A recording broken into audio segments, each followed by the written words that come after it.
की शुरुआत मिशिगन के एक छोटे से गांव में होती है, जहां डेविड राइस नाम का एक साधारण किशोर अपने दुर्व्यवहार करने वाले पिता विल के साथ रहता है। डेविड की मां उसे तब छोड़कर चली गई थी जब वह सिर्फ 5 साल का था, और तब से पिता और बेटे के बीच का रिश्ता कभी अच्छा नहीं रहा। डेविड के लिए स्कूल उसके टूटे हुए घर से भागने का एकमात्र जरिया है। उसके ज्यादा दोस्त नहीं हैं, लेकिन उसकी एक क्लासमेट मिल्ली हैरिस पर उसका क्रश है। एक दिन स्कूल के बाद डेविड उसे एक स्नो ग्लोब गिफ्ट करता है, जिसमें एफिल टावर की छोटी आकृति होती है।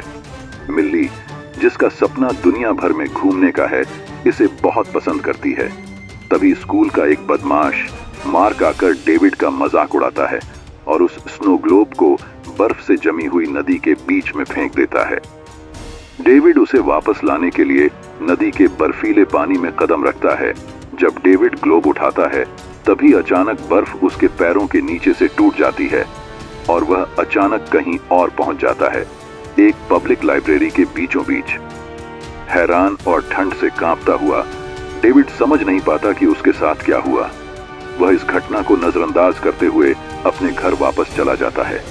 वहां उसका पिता फिर से उसे देर से आने के लिए चिल्लाता है, लेकिन डेविड बहस के मूड में नहीं है। वह अपने कमरे में भागता है और दरवाजा बंद कर लेता है। उसका पिता विल दरवाजे को धक्का देने लगता है और जैसे ही दरवाजा टूटने वाला होता है, वो जल्दी से अपने जमा किए हुए पैसे उठाता है और भाग जाता है। वो अपनी पुरानी दोस्त मिली के घर जाता है और वहां पर अपना स्नो ग्लोब छोड़ता है। डेविड एक छोटे से सस्ते होटल का कमरा किराए पर लेता है और अपनी नई ताकत को समझता है।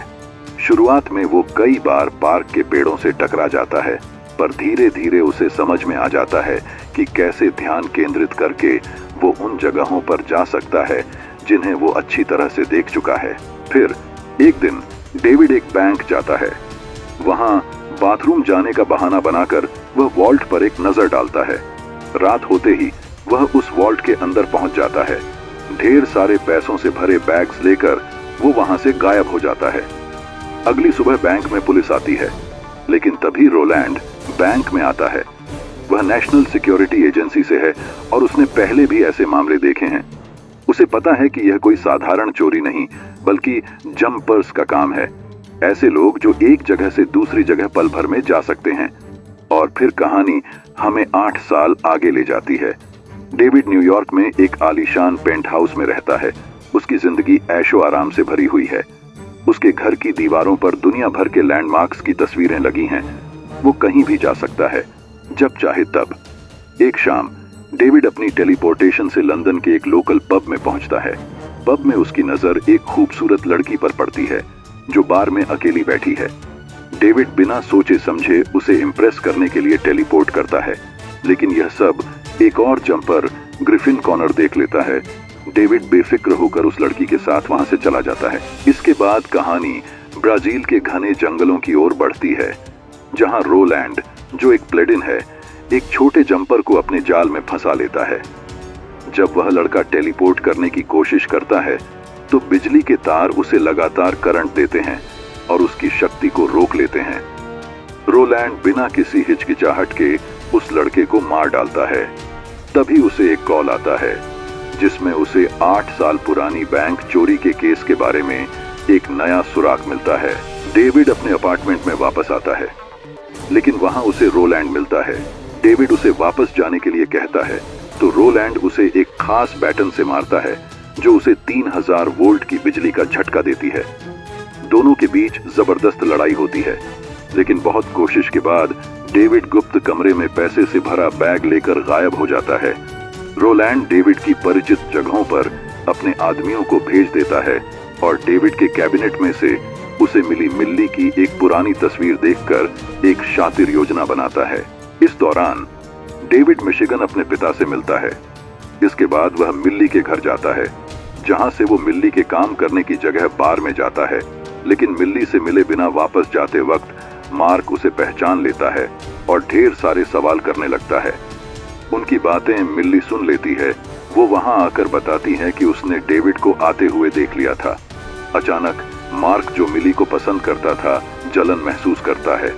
मार्क मौके का फायदा उठाता है लेकिन वो कुछ कर पाता इससे पहले डेविड उसे एक मुक्का मारता है। फिर दोनों अचानक गायब हो जाते हैं और एक बैंक में पहुंच जाते हैं। ये वही बैंक था जिसे डेविड ने सालों पहले लूटा था।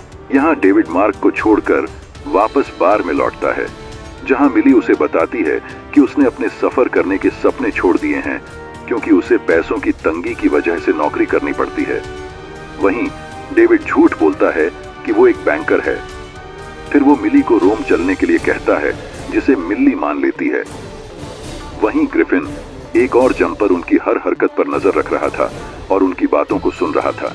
दूसरी ओर मार्क को पुलिस गिरफ्तार कर लेती है। रोलैंड, जो खुद को CIA एजेंट बताता है, वो मार्क से पूछताछ करता है। मार्क उसे डेविड और मिली के बारे में सब कुछ बता देता है। रोलैंड को याद आता है कि मिली वही लड़की है जिसकी तस्वीर उसने डेविड के घर में देखी थी। रोलैंड अपने आदमियों को मिली की तलाश करने का आदेश देता है। अब रोलैंड के आदमी उसका पीछा करते हैं।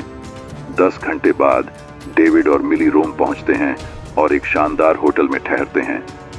शहर की खूबसूरती का लुत्फ उठाते हुए वो कोलोसियम पहुंच जाते हैं।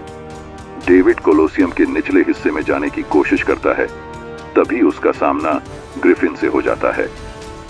डेविड वहां से निकलने की कोशिश करता है, लेकिन ग्रिफिन उसके सामने टेलीपोर्ट होकर आ जाता है। ग्रिफिन बताता है कि उनके जैसे और भी कई जंपर्स दुनिया में हैं, लेकिन तुमने अपनी लापरवाही से गलत लोगों का ध्यान खींच लिया है।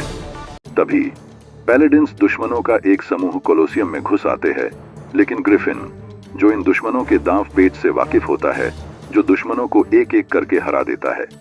खतरा कुछ देर के लिए टल जाता है। घबराया हुआ डेविड तुरंत ग्रिफिन के टेलीपोर्टेशन से बने जंप स्कार के जरिए भागकर मिस्र के रेगिस्तान में स्थित ग्रिफिन के गुप्त ठिकाने पर पहुंचता है। वहां पहुंचते ही ग्रिफिन डेविड पर गुस्सा करता है, तुमने मिली को अकेला छोड़ दिया। डेविड अपनी गलती का एहसास करता है और जल्दी से कोलोसियम लौटता है, लेकिन तब तक पुलिस वहां पहुंच चुकी होती है और उसको गिरफ्तार कर लेती है। डेविड को इटालियन अधिकारी पूछताछ कर रहे होते हैं। वे अमेरिकी दूतावास के मजिस्ट्रेट के आने तक उसे गिरफ्तार नहीं कर सकते, लेकिन जब मजिस्ट्रेट आता है तो डेविड हैरान रह जाता है। वह उसकी मां मैरी होती है। उसकी मां उसे पुलिस से आजाद कर देती है और पैलेडिन से दूर जाने के लिए कहती है। डेविड अपनी मां का पीछा करता है, लेकिन एक पुलिस वाला रास्ता रोक लेता है। फिर डेविड मिली के पास पहुंचता है और उससे कहता है कि पुलिस ने उसे जांच के बाद छोड़ दिया है। वह उसे हवाई अड्डे पर ले जाता है, जहां मिली सवाल करती है कि अगर सब कुछ ठीक है तो वे भाग क्यों रहे हैं। डेविड कोई जवाब नहीं देता, बस कहता है कि वे अब साथ नहीं रह सकते। ठगा हुआ महसूस करते हुए मिली दुखी होकर मिशिगन की फ्लाइट पकड़ लेती है। इसके बाद डेविड ग्रिफिन के घर जाता है, जहां उसे पता चलता है कि ग्रिफिन पैलेडिन्स का शिकार करता है। ग्रिफिन बताता है कि ये लोग इतने बुरे हैं कि अगर वे जंपर्स को नहीं पकड़ पाते हैं तो उनके प्रियजनों पर हमला कर देते हैं। ये सुनकर डेविड को अपने पिता की चिंता होती है, क्योंकि मिली फिलहाल फ्लाइट पर सुरक्षित है। अगले सीन में डेविड अपने पुराने घर में जंप करता है, जहां उसे अपने पिता की लाश मिलती है। रोलैंड, जो पैलेडिन्स का नेता है, पहले ही वहां आ चुका होता है। डेविड पूरी तरह से टूट जाता है। मिली को बचाने डेविड टेलीपोर्ट करता है उसकी पहली मंजिल ग्रिफिन का ठिकाना। ग्रिफिन एक खतरनाक और अनुभवी जंपर, जिसके पास एक अनोखी डायरी है। इस डायरी में पलाडिनों का राज है, उन्हीं पलाडिनों का जिन्होंने डेविड के पिता का खून किया था। डेविड डायरी चुराने की कोशिश करता है, लेकिन ग्रिफिन उसे रोक देता है। रोलैंड बहुत खतरनाक है, ग्रिफिन कहता है, उसे हल्के में मत लेना। फिर वे दोनों मिशिगन एयरपोर्ट पर टेलीपोर्ट करते हैं, लेकिन वहां देर हो चुकी होती है। मिली पहले ही एयरपोर्ट से निकल चुकी होती है। ये देखकर डेविड तुरंत बार की तरफ कूदता है, जहां मिली काम करती थी। वहां एक वेट्रेस बताती है कि एक अजीब आदमी भी मिली को ढूंढ रहा था। डेविड मिली के अपार्टमेंट में टेलीपोर्ट करता है। मिली सुरक्षित थी, लेकिन मिली अभी भी रोम वाले हादसे के बाद गुस्से में थी और डेविड को देखना नहीं चाहती थी। और उसी वक्त रोलैंड अपने आदमियों के साथ आ जाता है। डेविड जल्दी से मिली को उठाता है और ग्रिफिन के ठिकाने पर ले जाता है। इस पर ग्रिफिन गुस्से में आ जाता है, क्योंकि पलाडिनों के पास एक ऐसी मशीन है जो वार्म होल्स खोल सकती है, जो जंप्स छोड़ जाते हैं। और फिर वही होता है जिसका ग्रिफिन को डर था। रोलैंड और उसके लोग मशीन के साथ आते हैं और उस वॉर्महोल को खोलते हैं। डेविड से मिलने उसकी माँ आती है जो एक पलाडिन होती हैं। तभी रोलैंड वहां आ जाता है। रोलैंड डेविड को अपने इलेक्ट्रीफाइड तारों से उसके हाथ बांध देता है। रोलैंड उसे मारने की तैयारी करता है, लेकिन ग्रिफिन फ्लेम थ्रोवर लेकर रोलैंड पर हमला करता है। वह रोलैंड को वॉर्महोल में धक्का देता है। डेविड और ग्रिफिन रोलैंड से लड़ रहे थे। मिली हौसला दिखाती है और तार काट देती है। लड़की डेविड से वादा करवाती है कि वो उसे घर छोड़ने के बाद फिर कभी परेशान नहीं करेगा। डेविड मिली से अपने दिल की बात कह देता है। तभी ग्रिफिन प्लाडिन की मशीन के साथ वहां आ जाता है। रोलैंड जंपस्कार बंद होने के ठीक पहले मिल्ली को पकड़कर अपने फ्लैट में खींच लेता है। इस हादसे के बाद ग्रिफिन एक रिमोट कंट्रोल बम तैयार करता है, जिसे वो रोलैंड के फ्लैट में गिरने का प्लान बनाता है, चाहे इसमें मिल्ली की जान भी क्यों न चली जाए। लेकिन डेविड अपनी प्रेमिका को खोने के लिए तैयार नहीं होता। वो तुरंत बम को नीचे गिरा देता है। उनके बीच डेटोनेटर के लिए लड़ाई शुरू हो जाती है। दोनों दुनिया भर में टेलीपोर्ट करते हुए लड़ते हैं और आखिरकार चीन के एक युद्ध क्षेत्र में पहुंच जाते हैं, जहां युद्ध चल रहा होता है। ग्रिफिन फिर से डेटोनेटर हासिल कर लेता है, लेकिन तभी डेविड उस पर कूदता है और एक तेज करंट वाले पाइलॉन से उसे दबा देता है, जिससे अनुभवी जंपर कुछ देर के लिए फंस जाता है। इसके बाद डेविड मिल्ली के अपार्टमेंट वापस आता है और मिल्ली को बचाने के लिए वो जल्दबाजी में अंदर घुस जाता है, लेकिन रोलैंड उस पर एक इलेक्ट्रिक बैटन से हमला करता है। रोलैंड डेविड को बिजली के तारों से बांध देता है। रोलैंड को लगता है कि इन तारों में दौड़ती बिजली डेविड को रोकने के लिए काफी होगी। इसी समय मिल्ली अपने प्यार का इजहार करती है। डेविड टेलीपोर्ट की पूरी शक्ति लगा देता है, जिससे पूरा कमरा बिल्डिंग से गायब हो जाता है और हिरोन नदी के बीच में टेलीपोर्ट हो जाता है। पानी में डेविड को चक्कर आने लगता है। तब मिल्ली उसे किस करती है। यही किस डेविड को और शक्ति देता है और वो मिल्ली को लेकर एक पुरानी लाइब्रेरी में टेलीपोर्ट हो जाता है। रोलैंड भी नदी के स्कार के रास्ते लाइब्रेरी में आ जाता है, लेकिन कुछ ही पल में दोनों वहां से गायब हो जाते हैं। अगला सीन ग्रैंड कैनियन की एक गुफा का है, जहां डेविड रोलैंड को कहता है कि वो अच्छा इंसान है, क्योंकि वो रोलैंड को शार्क्स के बीच समंदर में भी छोड़ सकता था। डेविड रोलैंड को गुफा में छोड़कर गायब हो जाता है। कुछ दिनों बाद डेविड अपनी माँ का पता लगाता है।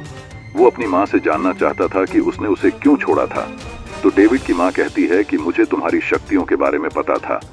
वो ये भी बताती है कि वो डेविड से प्यार करती है। डेविड वहां से चला जाता है। बाद में डेविड मिल्ली से मिलता है और दोनों एक गर्म जगह पर टेलीपोर्ट हो जाते हैं और इसी के साथ खत्म होती है जंपर की कहानी। अगर आपको ये वीडियो पसंद आई हो तो लाइक कीजिए, सब्सक्राइब कीजिए और नोटिफिकेशन ऑन करना ना भूलें। धन्यवाद देखने के लिए।